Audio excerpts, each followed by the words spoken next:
1961. The Sands Hotel, Las Vegas. Frank Sinatra, Dean Martin, and Sammy Davis Jr. were mid-performance when a message was delivered to Frank backstage during intermission. The message was from a powerful Chicago mob boss who had significant influence in Las Vegas. "Get the black kid off the stage. He doesn't belong there with you." Frank, never one to back down from a fight, was ready to explode. He wanted to confront the mobster directly, consequences be damned. But Dean Martin put a hand on Frank's shoulder and said something that stopped him cold. "Let me handle this." What Dean did over the next 48 hours would shock the Las Vegas mob, challenge one of the most powerful crime bosses in America, and prove that sometimes the most dangerous person in the room isn't the loudest one. It's the quiet one who refuses to budge. This is the hidden story of how Dean Martin stood up to organized crime to protect his friend, using not violence or threats, but something far more powerful: economic leverage and unshakable calm. Before we explore this dangerous moment in Las Vegas history, hit that subscribe button and turn on notifications. This isn't just about entertainment legends. It's about standing up to power when doing so could cost you everything, including your life. Drop a comment telling us where you're watching from, and let's begin. Las Vegas in 1961, a mob-controlled paradise. To understand what Dean was up against, you need to understand Las Vegas in 1961. The glittering city of entertainment was built and controlled by organized crime. The Chicago outfit, the New York families, and various other mob organizations had deep financial interests in almost every major casino. The mob didn't just invest in Las Vegas, they essentially owned it. Casino bosses answered to mob bosses. Performers worked with mob approval. Even which acts could perform together was sometimes dictated by men in Chicago, New York, and Miami who'd never set foot on a stage, but controlled the money that made everything possible. This wasn't Hollywood rumor or speculation. The mob's control of Las Vegas was an open secret that everyone in entertainment understood. You played by their rules, or you didn't work in Vegas. It was that simple. Frank Sinatra navigated this world better than most. He had connections to mob figures, some through business, some through friendship. These connections helped his career, but also meant he had to be careful about challenging mob interests. Frank could push boundaries, but there were lines even he couldn't cross without serious consequences. Dean Martin had his own complicated relationship with organized crime figures. Growing up in Steubenville, Ohio, Dean had been exposed to mob influence early. His hometown had significant mob activity, and some of his early performing opportunities came through clubs with mob connections. But Dean kept his distance when he could, preferring to stay out of that world as much as possible. Sammy Davis Jr.'s precarious position. Sammy Davis Jr. was in an even more vulnerable position than his white Rat Pack friends. As a black performer in 1961, Sammy already faced enormous discrimination. Add to that the mob's well-known racism, and Sammy was navigating a minefield every time he performed in Vegas. The mob bosses who controlled the casinos were largely white men from an era and culture steeped in racial prejudice. Many of them didn't want to see integrated performances. They certainly didn't want to see a black man performing as an equal alongside white stars. Frank Sinatra had fought these attitudes before, demanding that Sammy be allowed to stay in hotels, eat in restaurants, and perform alongside white entertainers. But these victories were always conditional, always subject to mob approval, always fragile. Sammy knew his position was precarious. He knew that his inclusion in the Rat Pack, while revolutionary, was tolerated rather than celebrated by many of the powerful men who controlled Vegas. One wrong move, one person with enough influence deciding Sammy was too controversial, and his Vegas career could end overnight. The Chicago boss. The message that came backstage that night came from a man we'll call Mr. C. His real name has been protected for legal and safety reasons, but multiple witnesses confirmed his identity. Mr. C was a high-ranking member of the Chicago outfit with significant investments in several Las Vegas casinos, including substantial influence at the Sands Hotel. Mr. C was old-school mob in every way. Violent when necessary, ruthlessly pragmatic always, and deeply racist. He'd tolerated Sammy's presence in Vegas acts because it made money, but he'd never liked it. He felt that having a black performer as an equal member of the Rat Pack was disrespectful and, in his view, bad for business among certain clientele. Mr. C had been vocal about his feelings in private conversations with casino executives. He'd suggested multiple times that Sammy should be removed from the Rat Pack lineup.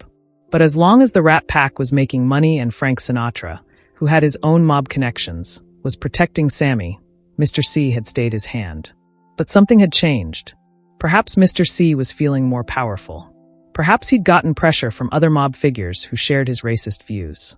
Perhaps he just decided he was tired of seeing Sammy on stage with white performers. Whatever the reason, Mr. C sent his message. Get Sammy off the stage or face consequences. Frank's predictable reaction when Frank got the message during intermission. His reaction was immediate and volcanic. He wants to tell me who I can perform with? Tell him to go to hell. Frank's bodyguard, who delivered the message, looked nervous. Mr. Sinatra, this guy's serious. He's not someone you want to cross. I don't care who he is. Nobody tells me who I perform with. Nobody. Frank started toward the exit, clearly planning to find Mr. C and confront him directly. This was classic Frank, confrontational, aggressive, ready to fight regardless of consequences. But this wasn't a situation that Frank's usual approach would solve. Mr. C wasn't a casino manager Frank could intimidate or a reporter Frank could punch. He was a mob boss with the power to hurt or even kill people who crossed him. Frank's righteous anger, while admirable, could get people killed, including Frank himself. Dean's intervention. Dean Martin had been quiet throughout Frank's explosion, which was typical. Dean usually let Frank take the lead, staying in the background and observing. But now Dean stepped forward and put a hand on Frank's shoulder. Frank, stop. Frank spun around, still furious. Dino, you heard what this guy said. I heard. And if you go charging out there right now, you're going to get yourself hurt, Sammy hurt, or both of you killed. So stop and think. Frank paused. Dean rarely opposed him directly, so when he did, Frank paid attention. What are you suggesting? We just cave. Tell Sammy he can't perform. I'm suggesting we handle this smart instead of loud. Let me talk to this guy. You. Frank looked skeptical. Dino, no offense, but you're not exactly known for being tough with these guys. Dean's expression didn't change, but his voice carried an edge that made Frank stop talking. I'm not going to fight him, Frank. I'm going to explain reality to him. There's a difference. Dean's approach. Dean asked Frank's bodyguard to arrange a meeting with Mr. C. The bodyguard was surprised. Most entertainers avoided direct contact with mob bosses, but he made the call. An hour later, Dean walked into a private suite at the Sands Hotel where Mr. C was staying. The suite was full of the boss's associates, large men with hard eyes who were clearly there to intimidate. But Dean walked in like he was arriving at a casual dinner with friends. Mr. C sat in a leather chair, smoking a cigar, looking every bit the powerful mob boss he was. He didn't stand when Dean entered. Mr. Martin, I didn't expect to see you. I thought Sinatra would be the one coming here to yell at me. Frank wanted to come, Dean said calmly, sitting down without being invited, a subtle power move. I told him it would be more productive if I came instead. Productive. Mr. C smiled without warmth. You think there's something to discuss here? I sent a message. I expect it to be followed. I understand. But before we do that, I wanted to make sure you'd thought through all the implications of your request. The dangerous negotiation. Mr. C's smile faded. Are you threatening me, Mr. Martin? Not at all, Dean replied, his voice remaining perfectly calm. I'm just making sure we're both clear about what happens if Sammy Davis Jr. stops performing with us. What happens is you keep performing without him. The crowds still come. Business continues. That's what happens. Dean shook his head slowly. That's not what happens. Here's what actually happens. I stop performing. The room went quiet. Mr. C leaned forward. Excuse me? If Sammy goes, I go. I won't perform in venues that discriminate against my friends. And that's not a negotiation or a threat. That's just my position. One of Mr. C's associates started to move toward Dean, but Mr. C waved him off. You're willing to throw away your Vegas career over this? It's not about my career, Dean said simply. It's about what I can live with. I can't live with letting my friend get pushed out because of the color of his skin. So if that's what you want, then you're losing both of us. The economic reality. Mr. C tried a different approach. You're one performer, Martin. We'll get someone else. You'll get someone else, Dean agreed. But you won't get me. And more importantly, you won't get Frank. Sinatra has contracts. Frank will walk too. The second I tell him I'm out, he's out. And then you've lost the entire Rat Pack. Good luck filling those showrooms with the revenue numbers you need to keep your investors happy. Dean pulled out a cigarette and lit it, perfectly calm, while Mr. C processed this information. Dean knew the numbers because he always paid attention to business. The Rat Pack wasn't just popular, they were the biggest draw in Vegas history. Their shows brought high rollers, generated massive gambling revenue, and filled hotel rooms. Losing the Rat Pack would cost the casinos millions. More importantly, it would make Mr. C look weak to other mob bosses. He'd be the guy who killed the golden goose over personal prejudice. That wouldn't sit well with the practical businessmen who controlled organized crime. The calm ultimatum. So here's the reality, Dean continued, his voice still calm, still reasonable. You can have the Rat Pack with Sammy, or you can have no Rat Pack at all. Sammy's performance tonight, and every night, isn't negotiable. He's part of the group. If you can't accept that, then we're done here in Vegas. Mr. C's face was red now. You're making a mistake, Martin. You don't threaten people like me. I'm not threatening. I'm explaining. You're a businessman, right? You understand numbers. Calculate what losing the Rat Pack does to the Sands revenue. Calculate what it does to your investors' returns. Then ask yourself if your personal feelings about Sammy are worth that cost. Dean stood up. Think about it tonight. But I need an answer before tomorrow's show because if Sammy's not welcome, then neither am I. And if I'm not there, Frank's not there. Your choice. Dean walked out, leaving Mr. C and his associates in stunned silence. Nobody talked to mob bosses that way. Nobody issued ultimatums to men who could have you killed. But Dean had just done both, and he'd done it without raising his voice or showing fear. The dangerous hours. The next 24 hours were tense. Frank wanted to cancel the show immediately and leave Vegas. Dean convinced him to wait. Give them time to do the math. They'll come around. But Dean wasn't as confident as he appeared. He knew he'd gambled everything on the mob's pragmatism, outweighing their prejudice. If he'd miscalculated, if Mr. C decided to make an example of him regardless of cost, Dean could end up seriously hurt or worse. Sammy, when he learned what Dean had done, was terrified for his friend. Dino, you didn't have to do this. I could have stepped away. No, Dean said firmly. You're part of this group. Nobody gets to tell us who belongs and who doesn't. Not them. Not Enian. The answer. The next evening, 2 hours before showtime, Frank's bodyguard came to Dean's dressing room with a message. Mr. C wants to talk to you. Dean went back to the suite, this time alone. Mr. C sat in the same chair, but his demeanor had changed. He looked angry but resigned. You win, Martin. This wasn't about winning, Dean replied. Sure it was. And you played it smart. You knew we couldn't afford to lose the Rat Pack. So you put me in a position where I had to choose between my feelings and business. That's clever. Dean didn't respond, just waited. Davis stays, Mr. C continued. He performs. But understand something. I'm not doing this because I suddenly think it's right. I'm doing it because the numbers work better with him in the lineup than without you all. Don't mistake this for acceptance. I don't mistake anything, Dean said. But business is business. And as long as Sammy's safe and can perform, we don't have a problem. The unspoken understanding. What wasn't said in that conversation was perhaps more important than what was said.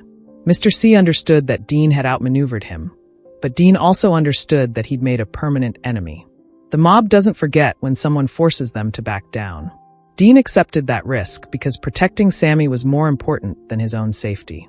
But he wasn't naive about the potential consequences. From that point forward, Dean would have to be careful in Vegas, watching his back, aware that Mr. C and his associates might look for opportunities to reassert their authority. Frank later told Dean, You know that guy's going to try to get back at you somehow, right? I know, Dean replied simply. And you did it anyway. Of course. Sammy's family. You don't abandon family. The ripple effect. Dean's stand had consequences beyond just that one situation. Word spread through the Vegas entertainment community that Dean Martin had faced down a mob boss to protect Sammy Davis Jr. Other entertainers, inspired by Dean's example, began pushing back against discrimination in Vegas. The mob, meanwhile, learned that the Rat Pack had real power, the power to walk away. The economic leverage the entertainers held meant the mob couldn't just dictate terms. They had to negotiate, to compromise, to accept integrated performances because the alternative was losing too much money. This didn't end racism in Vegas, far from it. But it created space for change. It showed that even powerful mob figures could be challenged if you were smart about it and willing to accept the personal risk. The hidden story. Like many of Dean's most courageous acts, this story was largely hidden from public view. Nobody wanted to publicize the mob's involvement in Vegas entertainment. Dean certainly didn't seek recognition for standing up to organized crime. That would have just made him more of a target. The story only emerged years later through witnesses, biographies, and FBI surveillance records that documented mob control of Las Vegas entertainment. By then, both Dean and most of the mob figures involved had passed away, making it safer to tell. But those who were there never forgot. Sammy Davis Jr. spoke about Dean's quiet courage in private conversations, always with deep gratitude and respect. Frank Sinatra told close friends that Dean's handling of the mob situation was the bravest thing I ever saw anyone do in this business. The power of quiet courage. Dean Martin's stand against the mob teaches us profound lessons about courage, loyalty, and effective confrontation. 1. Real courage doesn't look like movies. Dean didn't burst into the room throwing punches. He didn't yell or threaten. He calmly explained reality and let economics do the work. That's real courage. Facing dangerous people with clear thinking and steady nerves, not with loud bravado. 2. Economic power is real power. Dean understood that he had leverage because he controlled something valuable, his performances. By threatening to walk away, he made the cost of discriminating against Sammy too high. This teaches us that economic power, the ability to withhold our labor, our money, our participation, is often more effective than moral arguments. 3. Protecting others sometimes requires personal risk. Dean knew confronting the mob could have serious consequences for him personally. He did it anyway because Sammy's dignity and safety mattered more than his own comfort or security. That's the essence of being a true ally. 4. Choose your battles and your methods wisely. Frank wanted to charge in with righteous anger. Dean chose strategic calm. Both approaches came from the same place, loyalty to Sammy, but Dean's approach was more likely to succeed because he matched his method to the situation. Sometimes the best way to win is to be smarter, not louder. 5. Some things are worth more than safety. Dean could have stayed silent, let Sammy get pushed out, and kept himself safe from mob retaliation. He chose differently because he believed friendship and justice were worth personal risk. That's a choice each of us faces in smaller ways throughout our lives. The broader truth. This story reveals something important about how change actually happens. We often imagine that fighting injustice requires grand public gestures, loud protests, dramatic confrontations. Sometimes that's true. But sometimes change happens in private rooms, through quiet negotiations, from people using whatever leverage they have, even when doing so puts them at risk. Dean's approach wasn't flashy or heroic looking. It was just effective. Modern application. You probably won't face mob bosses, but you'll face moments when powerful people or systems discriminate against others, and you'll have to decide, do I stay silent and safe, or do I speak up despite the personal cost? Dean shows us how to think about these moments. Assess your leverage. Honestly, what power do you actually have in this situation? Choose your method. Strategically match your approach to the circumstance. Accept the personal risk. Understand what standing up might cost you. Stay calm, and rational emotion is valid, but clear thinking is more effective. Don't seek recognition. Do what's right because it's right, not because anyone's watching. Your turn. If this story changed how you think about courage, standing up to power, and protecting vulnerable people, hit that subscribe button and turn on notifications. Share this with someone who needs to hear that real courage isn't about being fearless. It's about acting despite fear. Drop a comment. Have you ever had to stand up to someone powerful to protect someone else? What happened? What did you learn? Remember, a mob boss tried to remove Sammy Davis Jr. from the Rat Pack. Dean Martin stopped it by calmly explaining that the boss could have the Rat Pack with Sammy or no Rat Pack at all. No yelling. No violence. Just quiet courage backed by economic leverage and willingness to accept personal risk. That's how real change happens. One brave person refusing to budge when it matters most. See you in the next video, where we'll continue exploring the hidden stories that teach us that real heroes don't always look heroic, real power doesn't always look powerful, and real courage often works in silence.